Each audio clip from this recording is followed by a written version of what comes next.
Hello there once again, and welcome to the Mayor's Magazine. I'm Mick Cornett, the Mayor of Oklahoma City, and this is our show for September 2013. Thank you for joining us.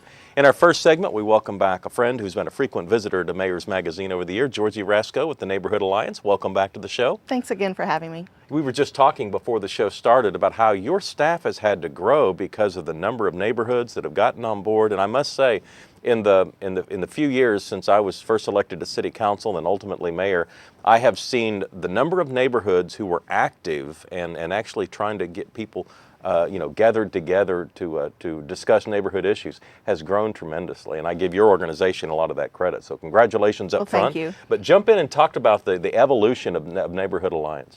Well, we did start out, when I started out there about 11 years ago now, it was a single person in the staff, although our organization has been around for 36 years, so we've been here for a long time, but it's never had more than one or two people on the staff in all of that time.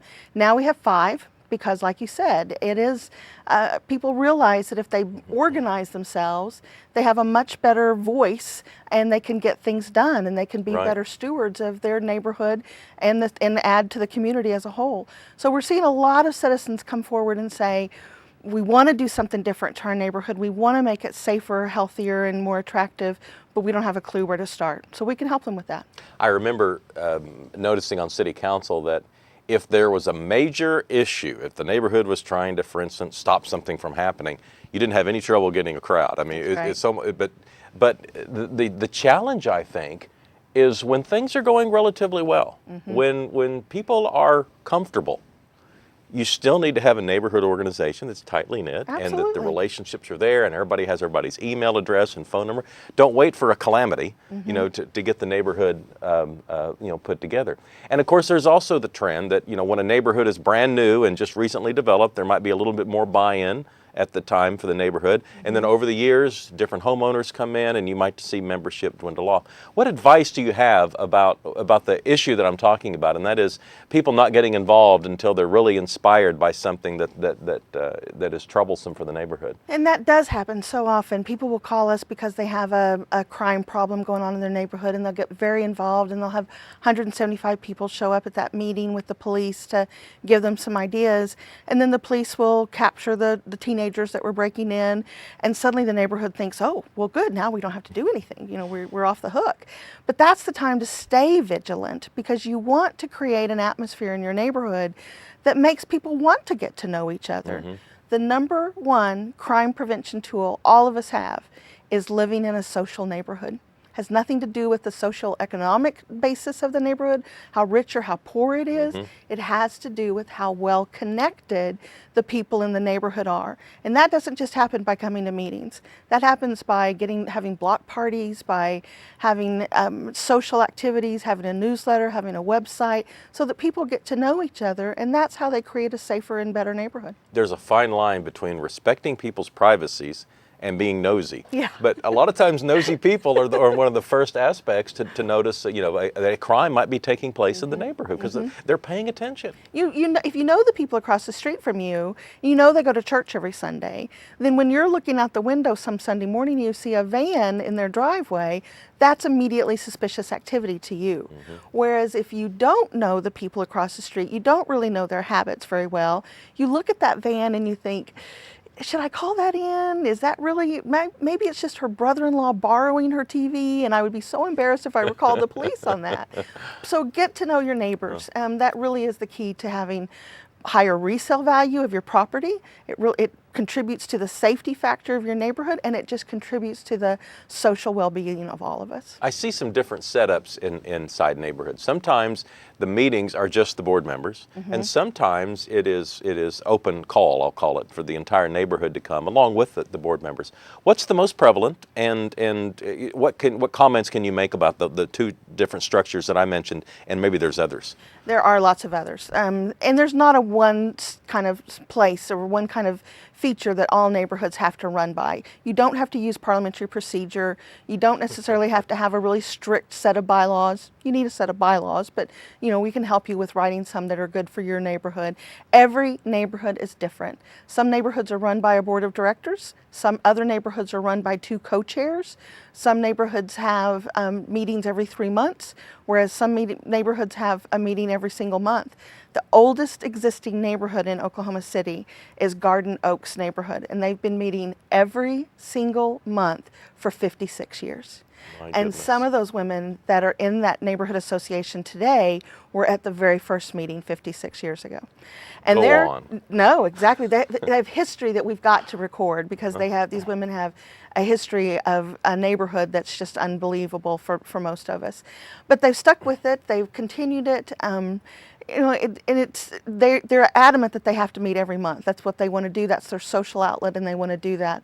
Most neighborhoods people don't have the time to meet every single month anymore. So not many neighborhoods do that. You interact with the city staff quite frequently, and maybe not everybody knows that if you have issues about crime or if you have issues about traffic, there are members of the city staff that can come out and talk to the neighbors about the particular issue that they're interested in. Go into some of the services that the city offers to help the neighborhoods. The city does a fabulous job of really working hard with neighborhoods, and they're excellent speakers at meetings. Beth Krauntz at the Action Center is an excellent speaker and has a great PowerPoint to talk about code enforcement and how you can use the city services to better improve the view of your neighborhood, the way it looks and the way people are taking care of their properties. Russell Klaus's department at the planning department have some great tools that they can come out and do as far as helping you plan for your neighborhood's future, talking about what's going on as far as businesses and neighborhood interaction and how that works. And vacant and abandoned buildings. They talk a lot about that and that issue that's coming forward in the city right now and what neighbors can do. We also have, the police department has excellent speakers, the 4 PCR officers. Each police division has what's called a police community relations officer, or PCR officer, and they're sort of the liaison between neighborhoods and the police department. They're not there in case of emergency. They're not going to send an ambulance to your house, but they are going to talk to you about crime trends and help you figure out if you have a lot of car burglaries in your neighborhood, what are tools that you can do, and they're great speakers at meetings. How many neighborhoods are there out there that just aren't coordinated today? Would you say we've got half of them? What percentage would you say are active in your organization? There are 420 neighborhoods registered with our association. Mm-hmm. Many of them are very, very organized, have many committees, and have really good turnout at their meetings. Others are 3 or 4 older women just hanging on and doing their watermelon feast every summer for their neighborhood. They're both equally viable, and they're both very, very important to the fabric of the city. But then there's also the mandatory associations, which are the homeowners associations. In the year 2000, the city passed an ordinance that said if your developer creates even a common entryway to a neighborhood, they must create a homeowners association, a mandatory one. So they're really growing as well, and that's a hugely underserved population, actually. But I would venture to say there's probably another 300 to 400 neighborhoods out there that could be organized that just don't have any organization to them yet. Well, perhaps this show will urge 1 or 2 at least to get on board.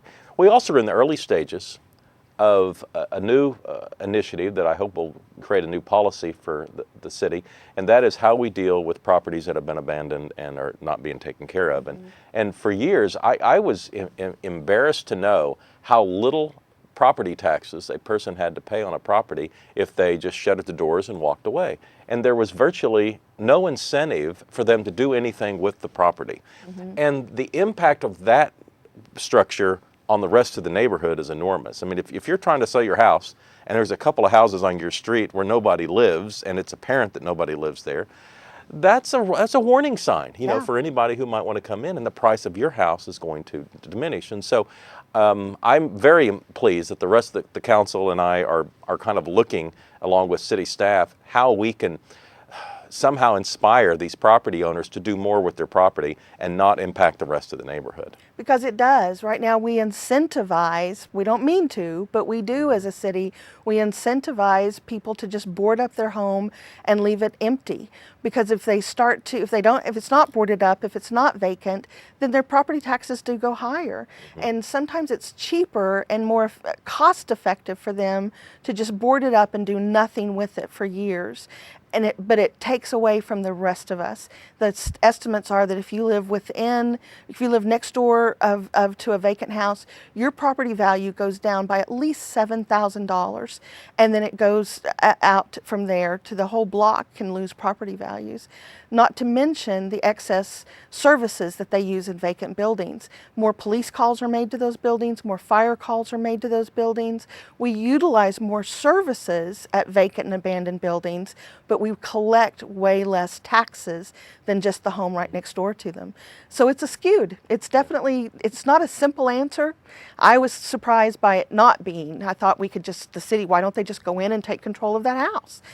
But it's somebody's private property, and that means state law changes, it means city ordinance changes, it means a whole different mindset. And it's going to take some time to figure all of that out. So I hope the city citizens realize the city is working on it, but it's going to take some time. I hope we remain vigilant on that effort. Me too. I also, before we leave, I want to thank you for serving on the MAPS 3 subcommittee on sidewalks and trails. And I've you guys loved are that doing great committee. work. As we take this show, we just recently did a press conference about a brand new sidewalk that we're building. But this really has a great impact on neighborhoods that have been kind of disconnected from retail and from schools and libraries that have been adjacent to their neighborhood for years. Exactly. I recently moved, about 5 years ago, I moved into an older neighborhood that has sidewalks on both sides of the street. My first time ever to live in a neighborhood like that. The difference is night and day. The people walk up and down the street, walk their dogs, ride their bikes, come out and visit. Everybody sits on their porch and talks. We're close to downtown and we have almost zero crime, because I think it's because people are outside on those sidewalks so much. And I'm just thrilled to see that more neighborhoods are going to be able to experience that now, and with the MAP sidewalks. And information on how they can get a hold of your organization? Is there a website? We have a great new website that just got unveiled. It's at NACOK.org, which stands for Neighborhood Alliance of Central Oklahoma.org. Or you can always call us. There's typically someone there between 9 and 5 every single day. Do you know the phone number? I do know the number. It's 528-6322. She is Georgie Rasco with the Neighborhood Alliance. Georgie, thank you for all you're doing for the city. Thank you for having me. More of the Mayor's Magazine when we return. You know, I give, and it's just never enough. Seriously? When people take you for granted, what can you do? Water the grass, not the street! Using drought-tolerant plants, watering early in the morning, adding some mulch.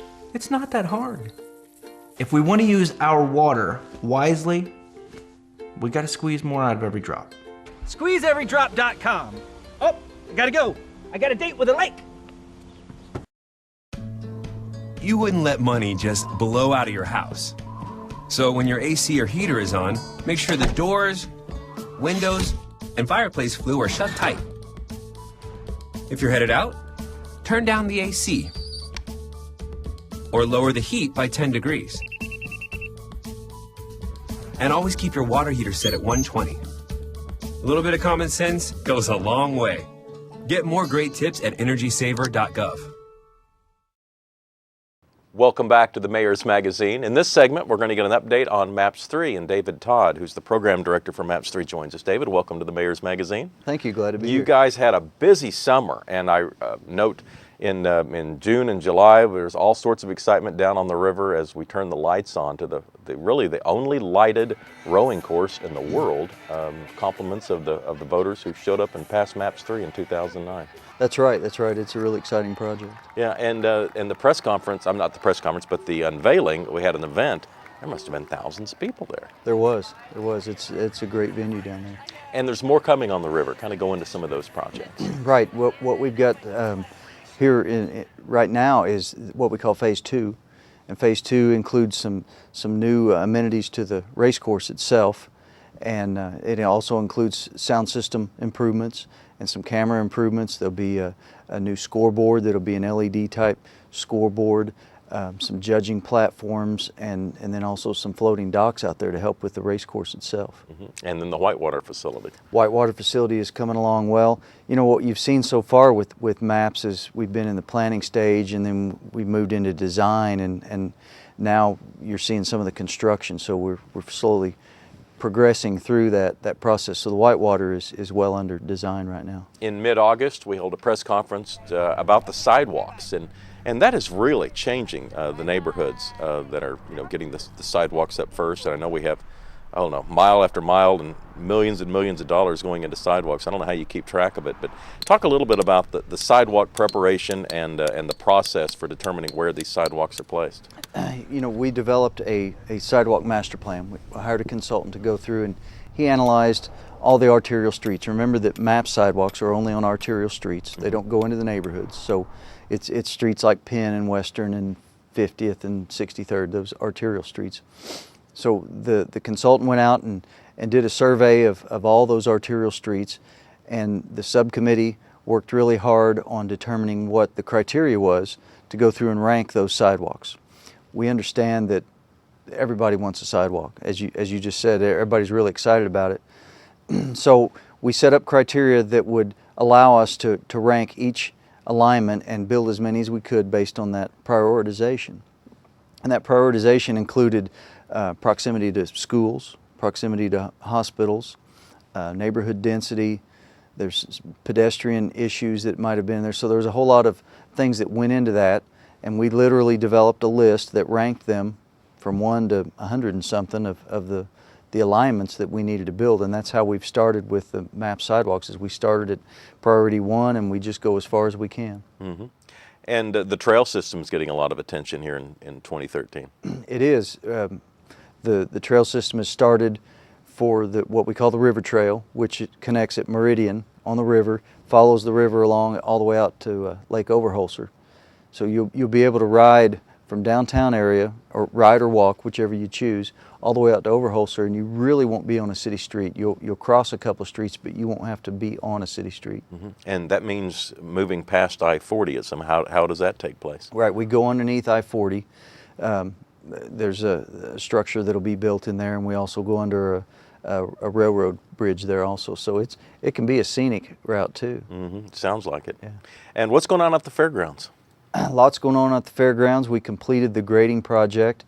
The new parking facilities are being built right now, and that's the area that will also be where the carnival will be relocated during the fair, in preparation for the new expo building. So the expo building is in design and should start construction in the fall, right after the 2014 fair. So after the 2013 fair here coming up later in September, the Midway will be relocated, so it won't be where people are typically used to seeing it. That's right. They'll be moving that more towards the east, and we're providing some facilities there so that they'll be able to hook up power and water and the gray water sewer that they have in there, and hopefully there won't be as many lines on the ground out there. And then ultimately the large expo center is the significant part of the MAPS 3 component for the fairgrounds, and that will really, I think, replace a lot of those aging buildings out there in their uses. Where if you went out there for a gun show or an antique show or an arts and crafts show, you were in a building that was constructed in the 1950s and 60s and had all sorts of maintenance and utility issues, and didn't have a lot of the comforts that people probably would like to enjoy. But this facility will address all of that. Right, and also even column spacing, things like that, just inside the space will be much more pleasing to the user. Also helps consolidate the larger events that are out there that are in 2 or 3 buildings. Should be able to all be held within one building if they wish. 2013 is also a big year for senior wellness centers. It is. We're moving along with the wellness centers. We've put a lot of time into that. The council has instructed staff to begin negotiations with a couple of groups, and we're still trying to site centers. So people have feedback on where they think an appropriate place to put a senior wellness center in. It's not too late to contact us and let us know. And we're looking for partners to help us operate them. So, there's a lot of ways for people to get involved with MAPS 3, and that's just part of it. And then there's the convention center downtown. I think people are realizing that by the time this convention center opens, our old one, as well as it has served us, is going to be nearly 50 years old, and it'll be time for a new one. Right, and that's another situation where the facility just doesn't match what they want to see now as far as column spacing and technology that's available within the center. Mm-hmm. And the downtown streetcar is in the process of being routed. That's right. Streetcar is very exciting, and it's moving along well. We have a route that has been suggested, and we're calling it the route framework. There's still engineering that needs to be done, and there could be some little changes here and there based on some technical issues that come up. But for the most part, that route has been determined. And then there's the park, the Core to Shore Park, which is still in the planning stages. Right, and remember that the park is done in 3 phases, so it's going to be a while. As much as we'd like to see the park built right now, it's going to be a while. But phase 1 of the park will start in 2014. So that's just around the corner. It is. All right. David, anything else we need to know about MAPS 3? Is revenue coming in like you'd hoped? Revenue is doing great. We're currently ahead of projections, understanding that there's up times and down times, but we are doing well.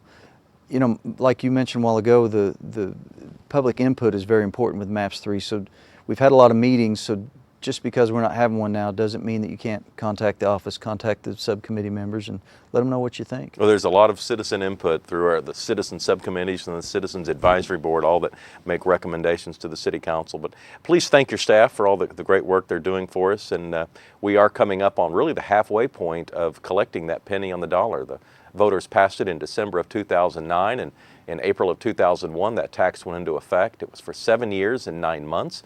And I think later here in 2013, we'll have reached the halfway point in the collection process. And of course, there's no debt with MAPS 3. We're building the process as the money's collected. And so it may take us a little bit longer to build these projects, but they are coming out of the ground here in 2013 and 14. And it's an exciting time to be in Oklahoma City. And David, Todd, you're right in the middle of it. So thank you for your work. Thank you. More on the Mayor's Magazine when we return. Here's to the things that can keep us safe. Those we use all the time with hardly a thought. Those that are silently standing by to save our lives. And now, those that we carry with us everywhere we go.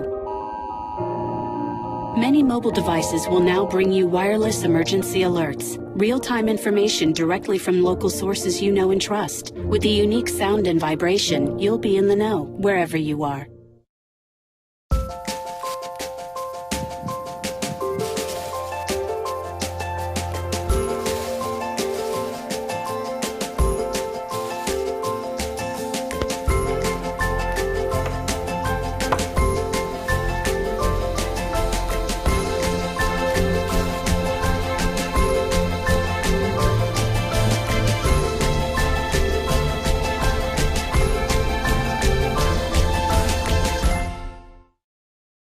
Welcome back to the Mayor's Magazine. This is our show for September 2013, and of course we know the temperatures will be getting cooler before long and people will start thinking about ice hockey. And with us today is Josh Evans, the Oklahoma City Barons Director of Communications. Welcome to the Mayor's Magazine. Thanks for having me. Yeah, and the season's coming up again. This is the third season for the Barons? Fourth season. Believe it or not, not, time flies. Time flies. This is a very exciting time, and you guys had some wonderful talent and took us to the playoffs last year. Let's kind of wrap up last season. Just how successful was it? It was a tale of 2 seasons. They unfortunately the NHL was in the midst of a lockout, so there was that Oklahoma City benefited by having some of Edmonton's top players here. So Jordan Eberle, Taylor Hall, Ryan Nugent-Hopkins, and Justin Schultz started the season with Oklahoma City and played until the middle of January, and then they left, and then we basically started over.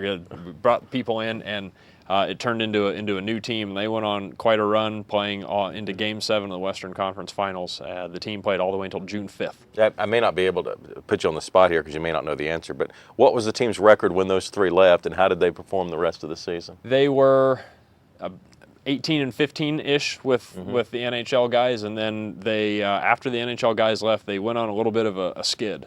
But from, I believe it was March 3rd on, they I think they only lost 1 road game in that time. Wow, so that's they almost really, 2 months, right? They really came together as a team toward the end, and that's ultimately what you're looking for is when you're one road game. They lost one road They game. only lost one road game over it. That is amazing. Yeah, it was It's so amazing. hard to win on the road anytime. It is, and Wow. they really just they just gelled. And it's not to say anything bad about the NHL guys. It was just Coach Todd Nelson and his staff. They really had to basically start over.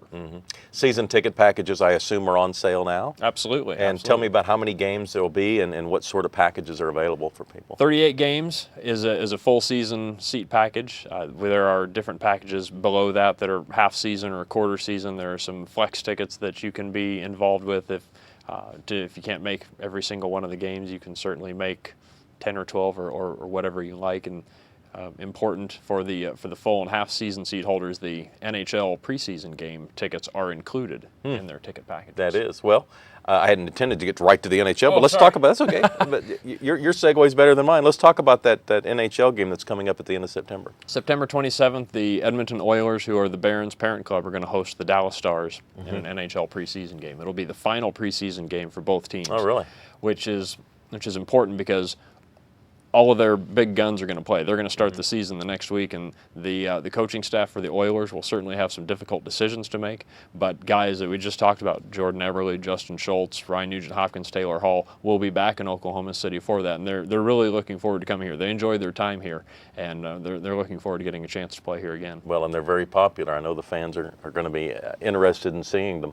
If we can't make it to a game, is there a broadcast partner we can talk Certainly. about? We anticipate we're putting the final dotted I's and crossed T's on a deal with KXY again to be our flagship station for the next 3 seasons. Jim Byers will handle the play-by-play for those games. 76-game regular season followed by playoffs that could last into the middle of June, which if we're playing in the middle of June, that's a good thing. Because that means you'll be in the playoffs. Very good. How is the arena holding up? I know we put in new structures to make sure that the ice was as good as it could be. Yep, the arena's been really good. The locker room renovations were great. The part that you mentioned, the ice plant, is something that people don't necessarily see. It's tucked away in this little corner, and was actually working on a Throwback Thursday for Twitter and Facebook, and I unearthed these pictures that they had to bring this thing in. I think it weighs 49,000 pounds empty. They had to close Broadway between Reno and Sheridan that day to do that, and that day was also significant. That was the day that we had a press conference to announce that Todd Nelson was our coach. And I remember driving in thinking, what are they doing? Why is the street blocked? And so now it all makes sense. And fan support is so very important to keeping the best of ice hockey available in Oklahoma City. Do you have group packages available if someone has a youth sports team or a Cub Scout group or a school fundraiser that they would like to reward people by taking them to a game?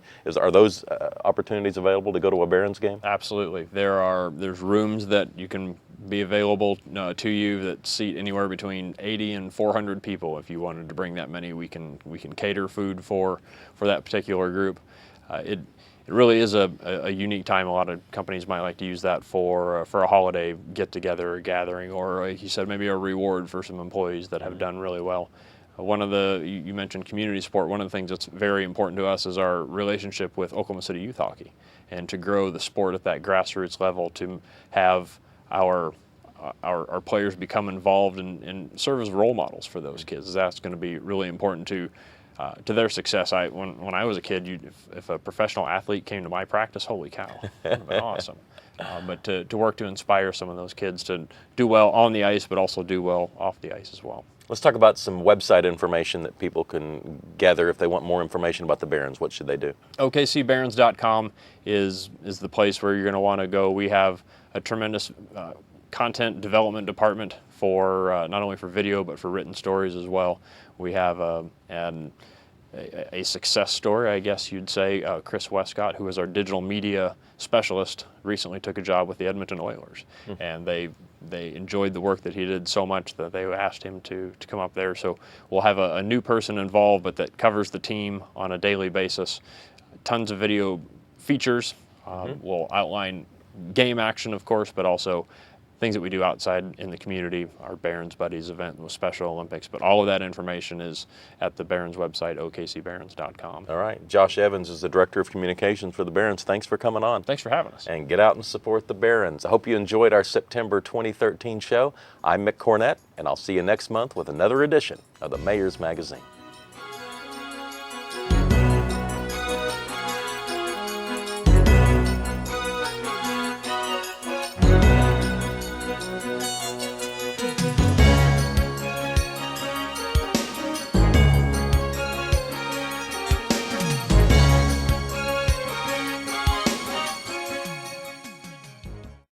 That's a wrap, Rumble.